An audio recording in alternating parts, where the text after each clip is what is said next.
Have you ever tried to hum a tune or sing a phrase with empty lungs? Breathing is such a natural part of every moment of life that we often don't consciously think about it. Let me take a breath and exhale completely, and then I will try to hold a note. La. My lungs are already out of air. Now I'll try to take a breath with air in my lungs. La.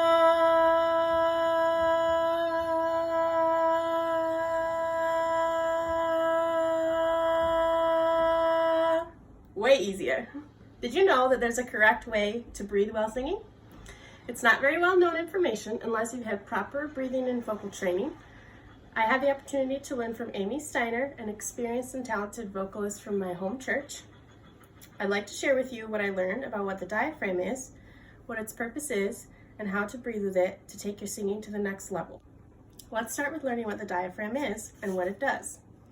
The diaphragm is a dome-shaped muscle that lies right at the base of your lungs, almost like a shelf. It supports your lungs in taking in and releasing air.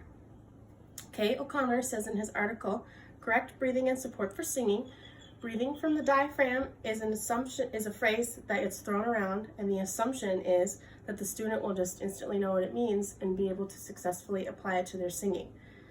However, it's not a muscle that we use every day, like in our arms or legs, so we have to teach ourselves how to use it. Because speaking requires less oxygen, we don't use the diaphragm.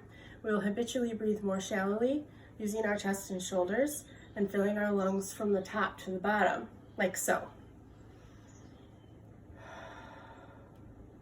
But singing requires a lot more oxygen, and it takes a more conscious effort to get the art of breathing with your diaphragm.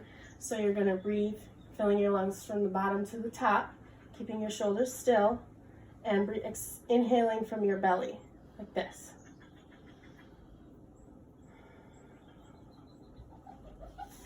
Let's talk about how this breathing technique is going to improve your singing.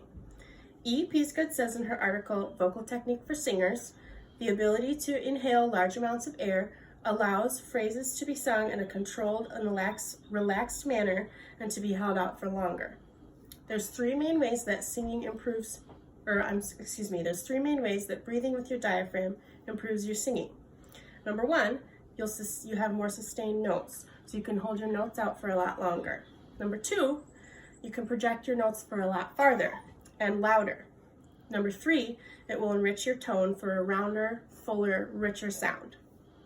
So now I'm going to sing taking a normal breath using my chest and shoulders, and then I'm going to sing a phrase.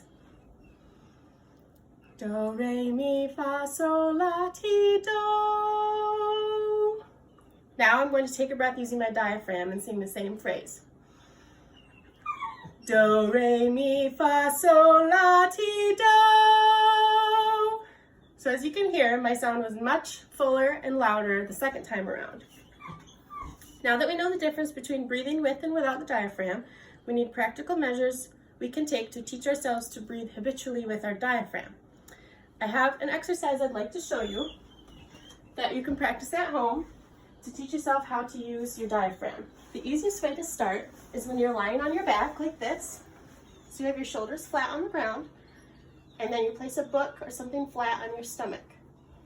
So keeping your shoulders still, you're going to make sure you inhale from your stomach. If you do it correctly, the book should rise and fall with your breathing. Like so. You can see the book going up and down. But if I stop using my diaphragm, watch what happens.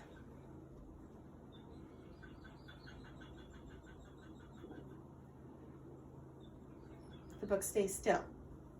So if you do this every day at home, you can build the habit of learning how to use your diaphragm when you breathe. It does take some practice to do it from a standing position because it's hard to keep your shoulders still. But if you do this exercise, you'll eventually notice that you can do it also when you're standing up. Let's review what we've learned about correct breathing while singing. We've learned what the diaphragm muscle is, where it's located in the body, how it assists the lungs with breathing more deeply. We also learned how the diaphragm allows a singer to control their breathing for a fuller, richer sound and to be able to sustain longer notes. Lastly, we learned a practical exercise you can practice every day to improve your ability to breathe with your diaphragm. If you ever hear the phrase, use your diaphragm, moving forward, now you can know exactly what that means. Next time you're randomly humming or singing along with the radio, try taking a conscious breath with your diaphragm and see the difference in how your voice will sound.